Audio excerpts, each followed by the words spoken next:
간습법의 성립 요건부터 먼저 출발하시면 돼요. 성립 요건부터. 왜냐하면 성립 요건을 알면 개념 자체가 그냥 바로 이해되거든요. 첫 번째, 거듭된 간행이 있었을 거. 계속 그렇게 해왔어요.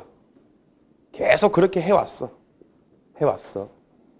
근데 그렇게 해왔는데 아무리 민법 조문집을 봐도 그러한 조문이 없어요. 근데 일반 대다수의 국민들이 그렇게 해온 게 법이구나라고 법적인 확신을 갖고 있었어요. 확신이 있었다. 대한민국 서울이 수도다라고 하는 부분은 대한민국 민법이나 각종 법에 조문이 없지 않습니까? 근데 그렇게 믿고 있는 거예요. 믿고 있다. 세 번째가 헌법 밑에 법률이 있거든요. 법률 밑에 이게 있거든요. 따라서 이 간습법상의 내용이 전체 법질서에 위반하면 안 돼요. 위반하지 아니할 것. 요 1번, 2번, 3번이 시험 문제니까 복습할 때 정확하게 암기를 하시되 1번, 2번까지는 그냥 외워지거든요. 3번을 정확하게 일단 먼저 외우세요. 초학자분들. 1번, 2번, 3번.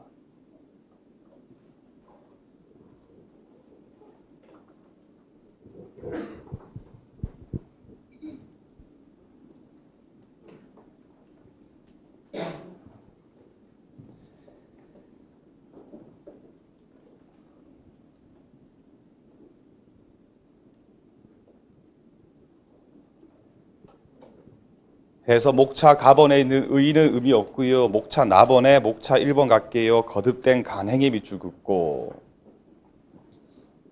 계속 반복했다. 2번 가신 다음에 목차의 법적 확신에 밑줄 긋고 안에 내용 또 밑줄 긋지 마시고요. 일단 그 다음 페이지 3번에 가시면요. 목차 끝에 전체 법질서에 반하지 않을 것 해놓고 요건 중에 3번이 제일 중요하니까 3번 한 번만 더 체크를 별표를 하겠습니다.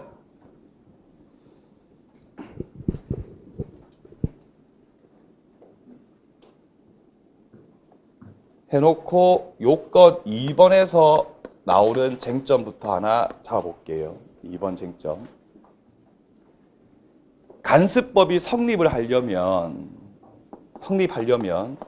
법원의 판결이라고 하는 것이 필요한가에 대해서 학설 대립이 있습니다.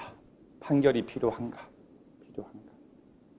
다시 그림을 그리면 계속 그렇게 했어요. 국민들이. 야, 수도면 서울이지 라고 계속 해왔어요. 두 번째, 법적 확신 또 취득했다. 그 다음에 법원의 판결이 있었어요. 예를 들면 대한민국 서울이 수도라고 하는 판결이 있었다 합시다. 있었다 했을 때 간습법이 성립하는 시기가 1번이겠어요? 아니면 2번이겠어요?를 묻는 게 이 질문이에요. 다시 한 번 더. 간습법이 성립하는 시기가 1번이냐 2번이냐를 묻는 게 이 질문이거든요. 여러분들 법원 같은 경우는 법 만들 수 있어요? 없어요? 그렇죠. 입법기관이 아니기 때문에 법을 함부로 만들 수가 없습니다. 따라서 법원의 판결이라고 하는 거는 키워드 확인, 즉 확신까지 얻었을 때의 간습법이 성립하는 거고 성립을 해버리는 거고 성립하고 있는지 없는지에 대해서 마구마구 싸우고 있었을 때에 법원이 판결을 통해서 확인하는 것에 불과한 거지 창설하는 것이 아니라는 거예요. 자, 그럼 시험 문제에서 법원의 판결에 의해서 간습법의 창설이 이루어진다 하면 옳은 지문, 틀린 지문?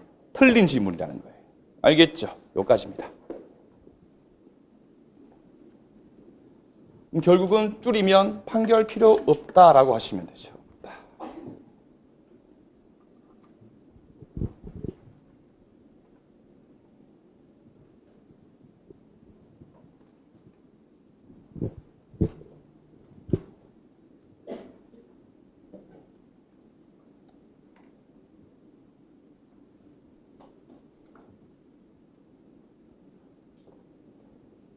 자, 이 설명 이해했으면 5페이지 제일 위에 갑시다. 딱 두 줄 밑줄 그을 테니까 지금 바로 그냥 정리합시다. 한 줄 밑에 성립 시기는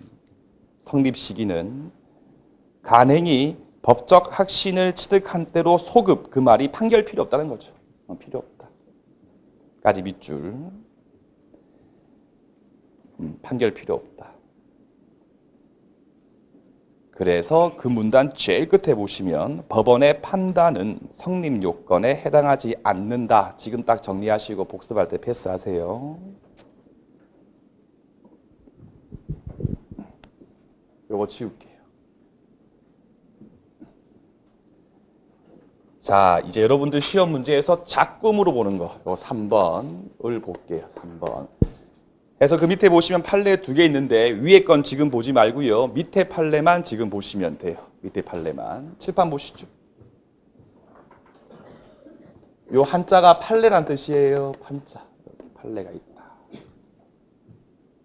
A라고 하는 종중이 이렇게 있어. 종중이 뭐냐 물으시면 무슨 파, 김씨, 문중 같은 거 의미해요. 그러니까 할아버지들 떠올리시면 돼요. 모여가지고 제사 지내고 하는 거 있지 않습니까? 자, 문제는요. 이 A 종중의 구성원, 판례가 쓰는 말이 종중원이란 말이에요. 종중원. 이 누가 될 수 있느냐, 누구냐에 관한 부분인데 여러분들 종중 구성원이 되면 좋아요, 안 좋아요? 안 좋을 수도 있죠. 귀찮으니까. 좋은 거 뭘까요? 그 종중 소유의 땅이나 산 같은 것들이 수용돼 가지고요. 보상금이 나왔을 때는 돈을 받을 수가 있거든요. 그래서 좋은 집입니다. 됐죠? 근데 문제는 뭐냐면 이 종중에 구성원이 누가 될 수 있는가에 대해서 1번 과거의 경우는 민법상 법률에 아무런 규정이 없었어요. 없었다. 그럼 뭐에 간다? 다시 빨리 1조 보시고요. 그렇죠. 간습법에 의했어요. 간습법에 의해서 처리했어요. 근데 간습법상 내용이 뭐냐면 성년 아들인 남자만 될 수 있다라고 했어요. 아들만 될 수 있다. 딸은 안 된다. 그래서 이 사건은 이제 그 유명한 딸들의 반란이에요. 보상금 달라라고 하면서 얘기했던 거예요. 딱 보는 순간 여러분들 기분 나쁘죠? 양성 평등의 원칙에 반하죠. 평등의 핸드폰 울리지 마세요.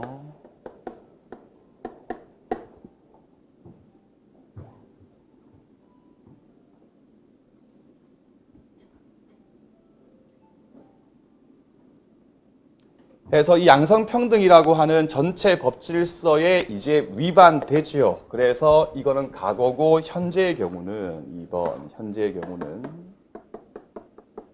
1단계 더 이상 요게 효력이 있을 수가 없죠. 왜냐하면 전체 질서에 반하는 거니까 효력이 없다. 효력이 없다. 그럼 재밌어요.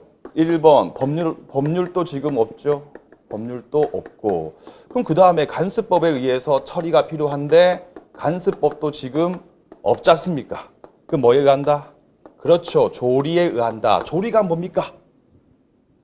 법관의 양심이란 뜻이에요. 법관의 양심. 그러니까 그 말인즉 간습법도 없다고 해서 재판 포기하지 말고 법관 네가 알아서 해라는 뜻이다까지 기억하신 다음에 법원행시 기출지문입니다. 현재의 종중원의 지위는 간습법에 의한다 하면 틀린 지문이죠. 현재는 뭐에 의한다? 조리에 의한다까지 딱 정리를 하시면 되겠습니다. 2009년도 법행 기출지문입니다.